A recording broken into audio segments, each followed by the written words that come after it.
TMC की निर्मम सरकार की पहचान है झूठ बोलो, झांसा दो। 15 साल के इनके हर वादे आधे अधूरे हैं।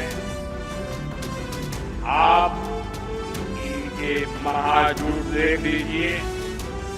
इन्होंने हर ब्लॉक में मॉडल रेजिडेंशियल स्कूल बनाने की घोषणा की थी, लेकिन हुआ क्या? बंगाल में सैकड़ों स्कूल बंद हो गए। साथियों, टीएमसी ने घर घर पाइप से पानी पहुंचाने का वादा किया था।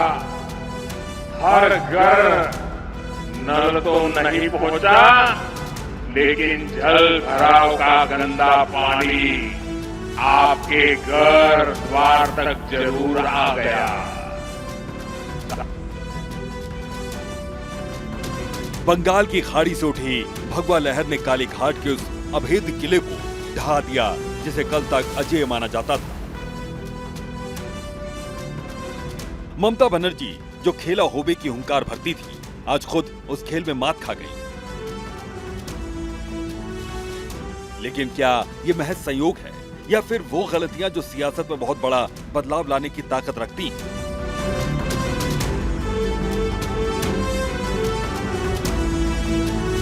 दीदी और टीएमसी की ये हार महज एक चुनावी हार नहीं, ये उन एम फैक्टर का प्रहार है जिसे दीदी समझ नहीं पाई। संदेश खाली की चीख से लेकर सयानी घोष के काबा मदीना वाले बयान तक आखिर कैसे ममता की जमीन खिसक गई, आज एक एक कर आपको बताएंगे। मैं खड़ी हूँ इस समय ठनठनिया सिद्धेश्वरी कालीबाड़ी। यहाँ पर प्रधानमंत्री नरेंद्र मोदी ने मां काली का आशीर्वाद लिया और चुनाव में ममता दीदी को सत्ता से बाहर कर दिया। देखिए, ये वो चुनाव था जहां पर एक समय बंगाल में ममता दीदी को अजय माना जाता था, लेकिन उनको चुनाव में हराकर एक बड़ा सवाल आज टीएमसी के सामने खड़ा है। सवालों का पहाड़ खड़ा है कि आखिर खेला होबे होने वाले नारे ने कैसे ममता दीदी को पटकनी दे दी, कैसे हुआ कि ये सत्ता से बाहर हो गया। तो अगर इस बात को कलकत्ता की धरती से समझें, लोगों से बात करने के बाद और डिकोड करें, तो यहाँ पर एक बात निकल कर आती है जो कि है एम फैक्टर। ममता दीदी को उन एम फैक्टर्स ने सत्ता में मात दे दी और सबसे बड़ा एम फैक्टर है महिला।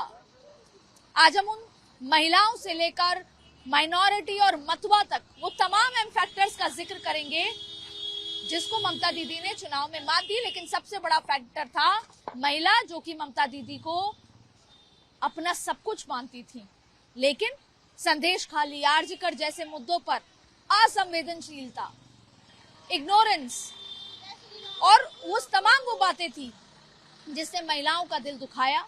भ्रष्टाचार, ऐसे बहुत सारे फैक्टर्स थे जिसमें ममता दीदी खुलकर महिलाओं के साथ खड़ी नहीं हुई और महिलाओं का जो रुझान था वो ममता दीदी से हट गया। बजाय इसके कि ममता दीदी की योजनाओं में महिलाएं रहती थी, लक्ष्मी भंडार योजना से लेकर तमाम योजना के बावजूद महिलाओं की अस्मिता के बारे में ममता दीदी ने नहीं सोचा और ममता दीदी के साथ खेला हो गया। ममता की हार का एम फैक्टर, एम महिला, मोदी, माइनॉरिटी, मतुआ, माइग्रेंट्स। ये वो फैक्टर हैं जिसने पूरे बंगाल की दिशा बदल दी। पहला एम जिसने दीदी को सबसे बड़ा झटका दिया, महिलाएं। जो महिलाएं ममता का सुरक्षा कवच थी, संदेश खाली के बाद वही उनके खिलाफ दुर्गा बनकर खड़ी हो गईं। शाहजहां शेख जैसे किरदारों ने दीदी की मां माटी मानुष वाली छवि को तार तार कर दिया। आधी आबादी ने ठान लिया था कि इस बार लक्ष्मी भंडार नहीं, इज्जत की सुरक्षा पर वोट पड़ेगा और बंगाल के चुनावी नतीजों ने बता दिया कि बंगाल की बेटी ने अपनी दीदी को माफ नहीं किया।